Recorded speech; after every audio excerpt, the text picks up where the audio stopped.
friends, welcome to this new channel. I'm Pugamso Christopher, and I'm here to speak to you on one of the most important topic with regards to church, which is church administration. But I'm specifically speaking on the topic administering your church or ministry. Now, the word church administration or administering the church is one of the misunderstood terms in the church today, especially among pastors. Most people regard it as being irrelevant, and I believe it's as a result of the fact that they don't understand what it actually means and what it stands for.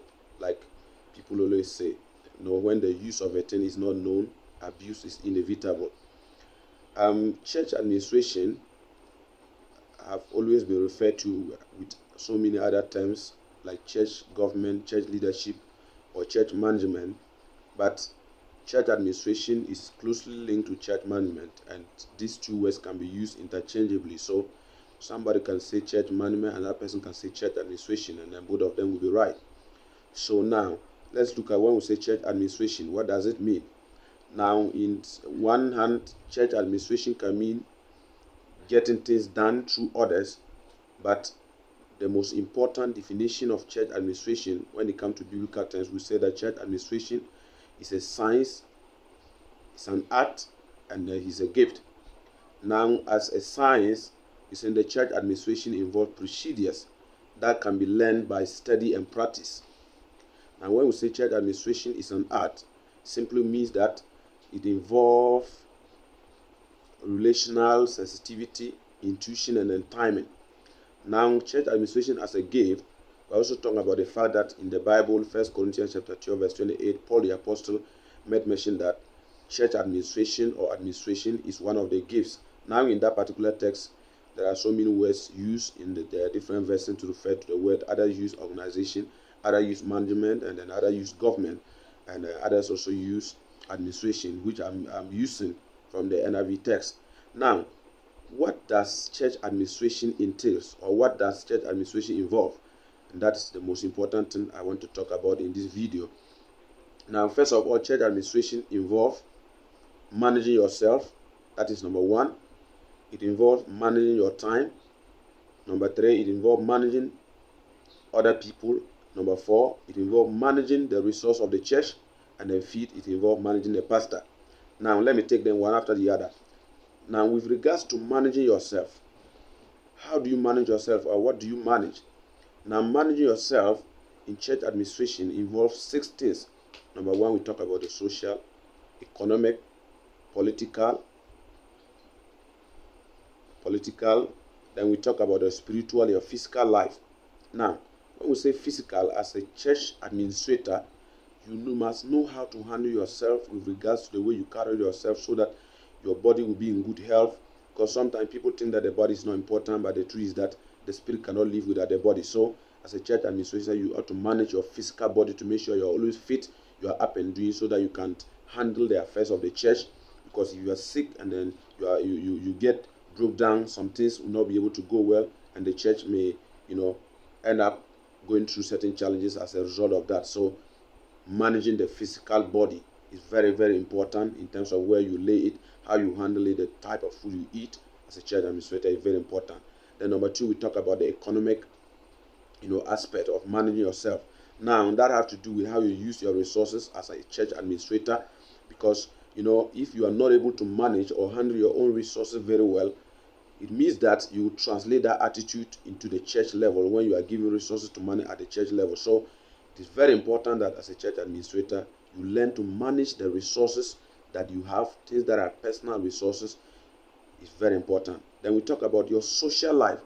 Now, the social aspect of church administration is the fact that you must learn how to relate with people and then living, with groups of people, because in the church you are going to have a group of people coming from different backgrounds, ethnic groups, people come from the different origins, speaking different languages. So if you don't have that skill, to work with people from different backgrounds, working with groups of people, then you are not going to be able to organize the people. You are not going to be able to administer such people. So your social life have to be managed very well, so that you have that ability, you have that capacity to manage the people so that you'll be able to lead them as they listen to you, as they follow you.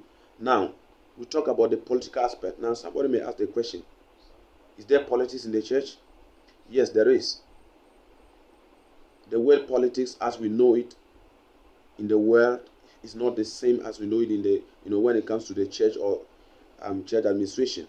Because when we talk about politics, we are simply talking about the study of what, knowing how states and our government organizations are fed or are administered. So now with church administration, you have to learn how to, administer, how to lead, how to govern, how to administrate. So it's very, very important that you know all these things so that when you are administering your local church, you don't have problem, because if you don't know how to lead, if you don't know how to administer, you don't know how to organize the church, it's going to be a problem. So when we talk about politics in this sense, we're simply referring to the study of of how to govern or to administer or to organize an organization, a church, or yes, as we are speaking about in this particular context.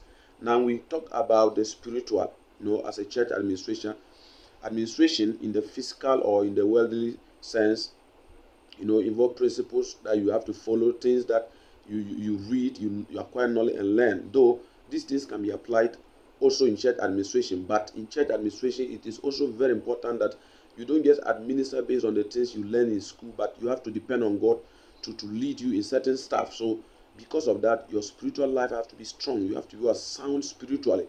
You must know the scriptures. You must be able to have that ability to hear from God, so that He will be leading you and guiding you as to when and how to implement certain policies in your church. So you don't just get up, say, oh, this is what I want to do, then you start doing it. In church administration, that particular factor is very, very important. The spiritual aspect is very, very, very important, very, very necessary. Now, the next thing with regards to managing yourself have to do with your family. And that is somebody who is married, or when you are living with people as a church administrator, you must learn to handle your family very well, so that you have peace at home, you have all the joy in the house, so that you have a peace of mind to sit down and plan. Because remember, church administration will involve some kind of planning, some kind of thinking. And if you don't have that peace of mind in the house, you come to church, you come and then you want to plan as to how to administer your local church or your ministry, and you'll be challenged. You have difficulties because already you are having problems or issues in the house. So because of that, it's always important and good that you manage your family affairs very well, so that when there is peace in the house, when you know how to manage your family, they'll give you that peace, that freedom, so you can do your church administration very well. And so these are some of the things that we look at under what managing yourself as a church administrator. Now we move to managing your time. This is one of the important things, because let me let you know that some churches, because of how they handle their time, lack of the ability to handle their time well, some members will leave the church, they'll go and not return again, and the church is dying, the church is plateaued, or the church is suffering. And sometimes we think maybe it's the devil who is scattering the church, or maybe the people don't like God. But at times it's the way we manage our time. So time management is very important when it comes to church administration, because people respect their time, they value their time, and they will not exchange anything with it. So in church administration, you learn how to manage your personal time very well, and then at the church level, you also know how to handle it. So that is when it comes to what managing your time. Now, the third thing is that you manage others. There are other people, the members, other leaders that you also select, you choose and train to handle certain things. You as a church administrator, you are the one who is going to manage such people. So you must learn to manage people. You must have that ability to communicate well. You must have that ability to relate well with them. You must have that ability to always sell your ideas, the vision of the church, the ministry, to them, so that they'll be able to get it. Because sometimes there are people that have good visions, they have good plans in their heads, but how to translate that vision or that mind or that plan to other people is a very difficult thing. And you must also learn to understand the emotions of the people that you are working with, if you'll be able to administer your church very well. Because remember, we all have different perceptions, different backgrounds, different mindsets, different worldview, and then different perspectives. So you as a church administrator, it is your ability to be able to learn how to coordinate all these different mindset backgrounds into a unified, kind of thing, so that the people who will be able to follow you.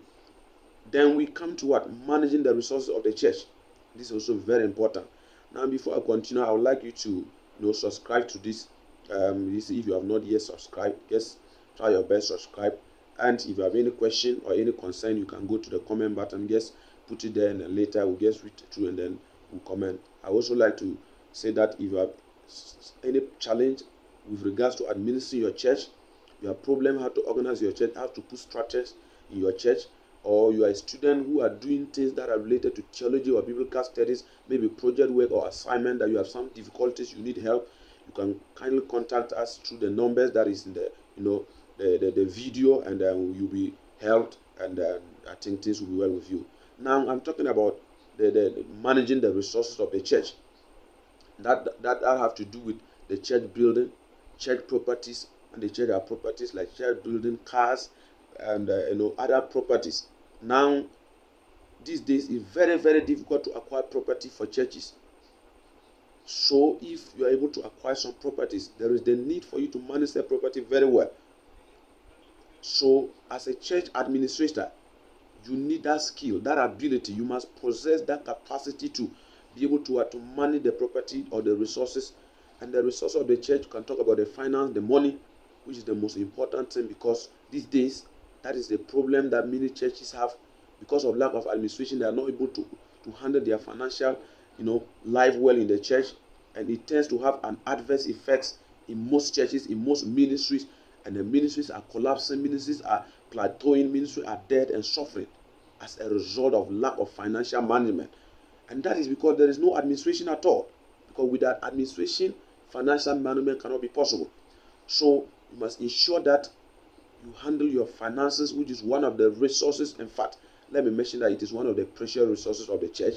So you must learn how to manage it very well, so that the church can grow. Because remember, church can grow by the grace of God, with the anointing and the Spirit of God. But in another sense, before the church can grow, you really need funds to be able to